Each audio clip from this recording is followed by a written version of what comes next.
This video explains semantic HTML.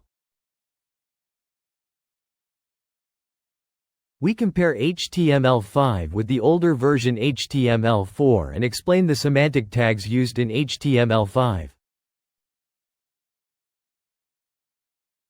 Semantic tags, such as the header and main tags, are tags that carry meaning, introduced in HTML5. Before that, in HTML4, the div tag was mainly used. First, we will create an HTML file using semantic tags in HTML5. By using semantic tags like header, nav, main, and footer, introduced in HTML5, you can make the document's meaning clearer. It may not be visible from the preview, but the HTML is structured using semantic tags.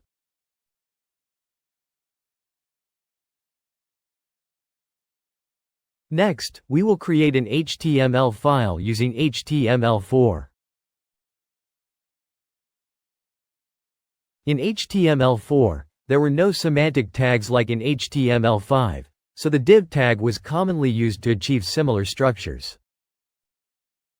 Since the div tag does not carry meaning, ID or class attributes are used to identify each section. Although there is no difference in the preview, the HTML is not structured with semantic tags.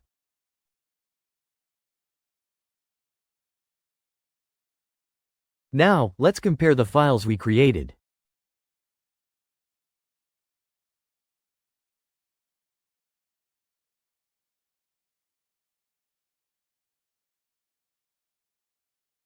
As you can see, using semantic tags like header, nav, main, and footer in HTML5 makes the document structure clearer.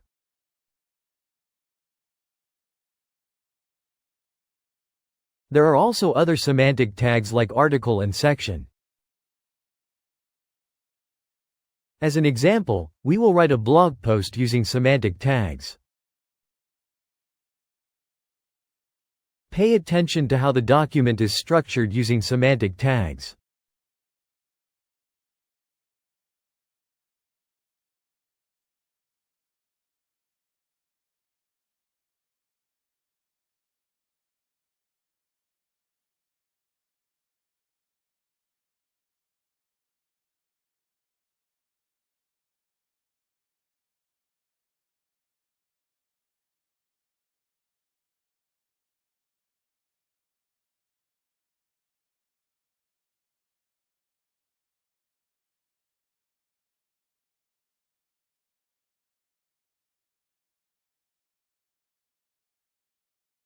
Now, let's check the contents of the file.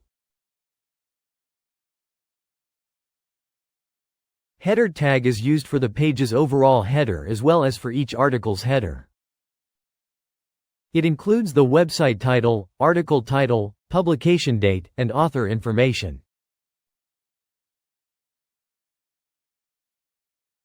Nav tag represents the site's navigation menu, containing links like Home, About, and Contact. Main tag represents the main content of the page, including blog articles and related content.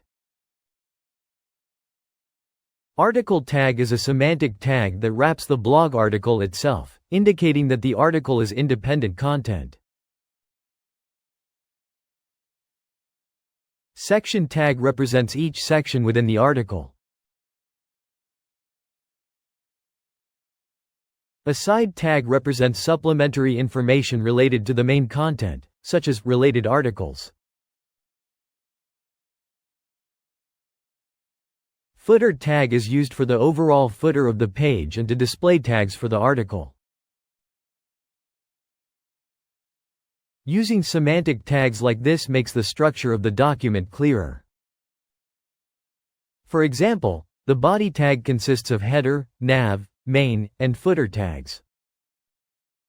Additionally, the main tag consists of article and aside tags. In this example, the article tag also consists of semantic tags. Now, let's apply CSS to the HTML of the blog article. CSS will be explained in a separate video.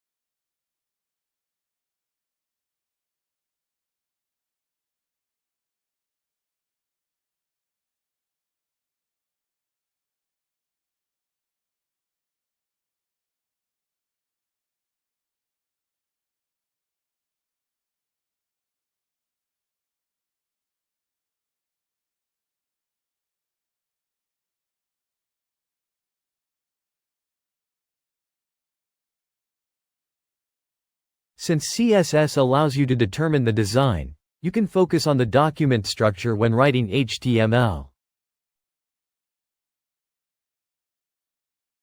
The source code for this video can be downloaded from the official website.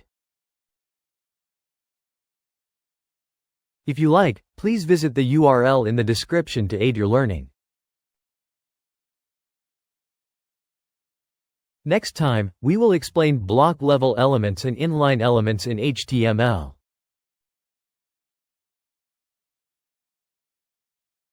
Thank you for watching. Please subscribe to the channel and check out our new videos.